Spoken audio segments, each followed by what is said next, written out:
وَلَقَدْ يَسَّرْنَا الْقُرْآنَ لِلذِّكْرِ فَهَلْ مِن مُّدَّكِرٍ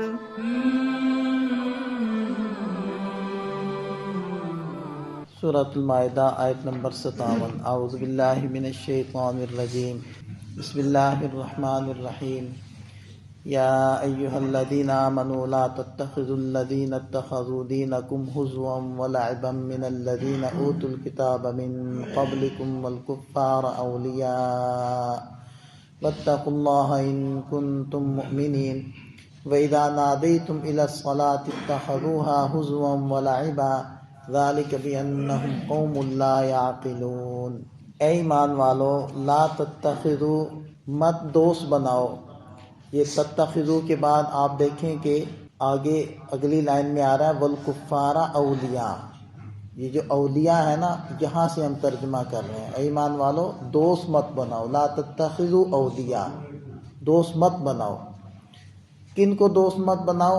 الذین اتخذوا دینکم ہزوا ولعبا، کہ جن لوگوں نے تمہارے دین کو ہنسی اور کھیل بنایا۔ من الذین اوتوا الکتاب من قبلکم، تم سے پہلے جو اہل کتاب تھے کچھ ان میں سے ہیں۔ اور والکفارا، اور کافروں کو دوست نہ بناؤ۔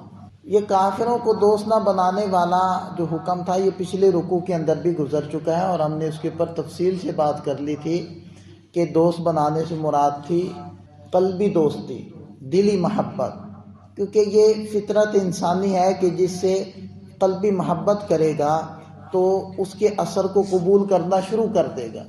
جب انسان حیوانات سے متاثر ہوتا ہے، بے جان چیزوں سے متاثر ہوتا ہے، دیکھیں نا، کاٹن پہن کر آدمی کی چلنے کا جو سٹائل ہوتا ہے وہ کچھ اور ہی ہوتا ہے، واشن ویئر پہنے تو کچھ اور ہوتا ہے، نیا سوٹ پہننا ہو تو اس کے دل کے جذبات ہی کچھ اور ہوتے ہیں، پھر جوتا بھی نیچے نیا ہو اور پھر گاڑی بھی کوئی بڑی سی نہیں ہو تو پھر تو کیا ہی بات ہے۔ آدمی کے پیر ہی ایک دفعہ نا ایسے لگتا ہے جیسے میں زمین پہ نہیں چل رہا، ہوا میں اڑ رہا ہوں۔ حضرت عمر فاروق رضی اللہ عنہ کے پاس گھوڑا لایا گیا تو وہ اس پر بیٹھے، تو وہ تھوڑا گھوڑا بھی اچھی نسل کا ہوگا تو اسے اتر گئے، مانے لگے کہ اس کے اوپر تو بیٹھتے ہی میری قلبی کیفیات ہی تبدیل ہونے لگ گئی۔ ان چیزوں کے اثرات ہیں، جب ان بے جان چیزوں کے اثرات ہیں، جب حیوانات کے اثرات ہیں، جیسے حدیث پاک میں آتا ہے کہ بکری والوں میں مسکنت، گھوڑے والوں میں تکبر ہوتا ہے اور اونٹ والوں میں کینہ ہوتا ہے، تو یہ حیوانات کے اثرات ہیں۔ تو پھر جب انسان کے پاس بیٹھے گا اس سے متاثر نہیں ہوگا، اس کے اثرات کو قبول نہیں کرے گا، یقیناً کرے گا۔ تو اگر تعلق ہوگا محبت کا، دوستی کا، تو پھر وہ یقیناً قبول کرے گا ان چیزوں کو۔ تو اس لیے منع کر دیا گیا کہ کافروں سے اور اہل کتاب میں سے جو تمہارے دین کو ہنسی مذاق بناتے ہیں ان سے دوستی مت لگاؤ، ان سے دور رہو۔ اور دیکھیں کہ اہل کتاب جو نہیں مان رہے وہ بھی تو کافر ہیں، لیکن کفار کا لفظ اس آیت مبارکہ میں الگ سے ذکر کیا اور اہل کتاب کا لفظ الگ سے ذکر کیا۔ اس کی وجہ یہ ہے کہ بظاہر ایسا لگتا تھا کہ سب سے زیادہ نبی پاک صلی اللہ علیہ وسلم پر ایمان لانے والے یہ اہل کتاب ہوں گے، کیونکہ یہ پہلے سے انبیاء کرام کے دنیا میں تشریف لانے سے متعارف ہیں، ان کو پتہ ہے، یہ کسی کتاب کو بھی مانتے ہیں، آسمانی مذہب کو مانتے ہیں، توحید کو مانتے ہیں، عقیدہ آخرت رکھتے ہیں، تو یہ چیزیں تو مشترک ہیں۔ تو اس مناسبت کی وجہ سے اہل کتاب بڑی تیزی سے اور بڑی کثرت سے اسلام میں داخل ہو جائیں گے، لیکن وقت نے بتایا کہ سب سے زیادہ مخالفین اور منافقین یہ اہل کتاب میں سے ہوئے، اور سب سے کم لوگ اہل کتاب میں سے اسلام کے اندر داخل ہوئے۔ یہود اور نصارہ میں سے بہت معمولی مقدار ہے، اور اوس و خزرج پورے قبائل وہ مسلمان ہو گئے تھے، اور یہ کسی آسمانی مذہب کے ماننے والے نہیں تھے، یہ کفار کے حکم میں آتے ہیں۔ تو کفار دیکھیں کہ پورے قبائل، پورا مدینہ ہی مسلمان ہو گیا، اور یہود اور نصارہ میں سے چند افراد گنتی کے ہیں جو مسلمان ہوئے، اس لیے الگ الگ دونوں کو ذکر کر دیا گیا۔ واتقوا اللہ ان کنتم مؤمنین، اللہ سے ڈرو اگر تم اللہ کو ماننے والے ہو، مومن ہو، تو پھر اللہ سے ڈرو ہر معاملے میں، ہر حکم کو پورا کرنے میں۔ وَإِذَا نَادَيْتُمْ إِلَى الصَّلَاةِ اتَّخَذُوهَا هُزُوًا وَلَعِبًا، اور جب تم نماز کے لیے پکارتے ہو تو وہ اس کو بھی ہنسی اور کھیل بناتے ہیں۔ یعنی مسلمان جب اذان دیتے تھے، ایک تو مسلمانوں کے ہر عمل سے ہی ان لوگوں کو تکلیف تھی اور وہ مذاق اڑاتے تھے۔ جیسے مسلمانوں کی نماز میں رکوع ہے تو ان لوگوں کی نمازوں میں رکوع نہیں تھا، یہود کی نماز میں، تو وہ اس کو بھی مذاق بنایا کرتے تھے۔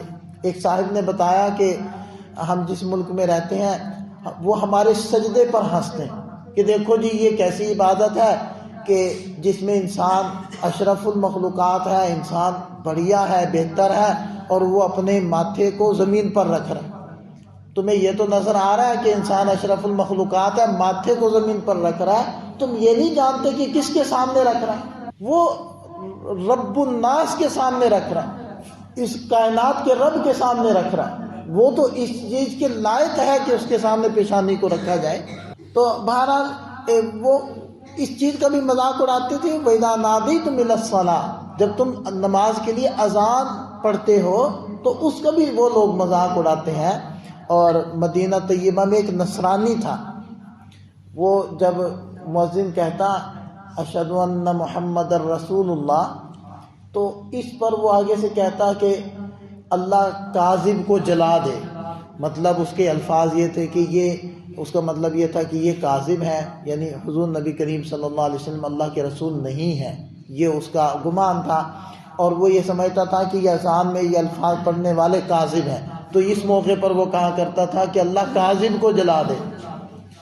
تو ہوا یہ کہ وہی اپنے پورے خاندان سمیت اپنے گھر کے اندر جل کر راکھ ہو گیا، وہی مر گیا، کیونکہ اپنے لیے خود ہی وہ بددعا کرتا تھا کہ اللہ کاذب کو جلا دے، تو کاذب تھا وہ جل گیا۔ تو بہرحال ارشاد فرمایا وَإِذَا نَادَيْتُمْ إِلَى الصَّلَاةِ اتَّخَذُوهَا، جب تم نماز کے لیے اذان پڑھتے ہو تو اس کو بھی وہ ہزواً ولعبا، ہنسی مذاق اور کھیل بناتے ہیں۔ ذَلِكَ بِأَنَّهُمْ قَوْمٌ لَا يَعْقِلُونَ، اس کی وجہ یہ ہے کہ یہ ایسی قوم ہے جن کے اندر عقل نہیں ہے، عقل سے اس معاملے میں کام نہیں لیتے۔ ہر بندے کی عقل ہر چیز میں کامل نہیں ہوتی یا بہتر نہیں ہوتی، ہاں دنیا کے معاملات میں ان کی عقلیں بڑی چلتی ہیں، لیکن یہاں اپنے رب کو، خالق حقیقی کو، مالک حقیقی کو پہچاننے کے اندر ان کی عقل ماری جاتی، اور وہ ان معمولی باتوں کی وجہ سے اختلاف کرنے کے لیے کھڑے ہو جاتے ہیں۔ تو فرمایا کہ ان میں عقل نہیں ہے۔ عقل نہ ہونے کی وجہ یہی ہے کہ اس عقل کو صحیح جگہ پر استعمال نہیں کرتے، اگر استعمال کریں تو انہیں خود ہی سمجھ میں آ جائے کہ یہ اس رب کائنات کے سامنے جھک رہے ہیں جس کے لائق ہے کہ اس کے سامنے جھکا جائے اور اس کی عبادت کی جائے۔ اللہ تعالی ہمیں سمجھ عطا فرمائے۔ دیکھیں انسان جس سے محبت کرتا ہے ایک فطرتی سی چیز ہے کہ اس جیسا لباس بھی پہننے کی کوشش کرے گا، اس جیسا چہرہ بھی بنانے کی کوشش کرے گا، اس جیسی بود و باش بھی اختیار کرنے کی کوشش کرے گا، گھر کے اندر جو نشست و برخاست ہے، حتیٰ کہ برتنوں میں بھی کوشش کرے گا، اور اسی طرح وہ اپنی شادیوں میں اور اپنی غمیوں میں اس چیز کا اہتمام کرے گا۔ تو اس سے پتہ چلے گا نا کہ محبت کس سے ہے بھی کہ نہیں ہے۔ تو ایسا تو نہیں چلے گا نا کہ ہم زبان سے محبت کے دعوے کرتے رہیں اور عملاً ہم وہی سب کچھ کرتے رہیں جو غیروں کا ہے، جو اللہ اس کے رسول کے دشمنوں کا ہے، چاہے وہ ظاہری شکل و صورت کے اندر ہو، چاہے وہ لباس کے اندر ہو، چاہے وہ اخلاق کے اندر ہو، چاہے وہ معاملات کے اندر ہو، اور چاہے وہ محبت اور دلی جذبات کے اندر ہو۔ ہمارے دلی جذبات جو ہے وہ ادھر کو کھینچ رہے ہیں۔ مدینہ طیبہ جانے کا اتنا شوق نہیں ہے جتنا یورپ جانے کا، امریکہ پہنچنے کا شوق ہے، بھی وہاں سے 4 روپے مل جائیں گے مجھے، کوئی میری دنیا کی زندگی بہتر ہو جائے گی، دنیا کی زندگی تو بہتر ہو جائے اور آخرت داؤ پر لگ جائے۔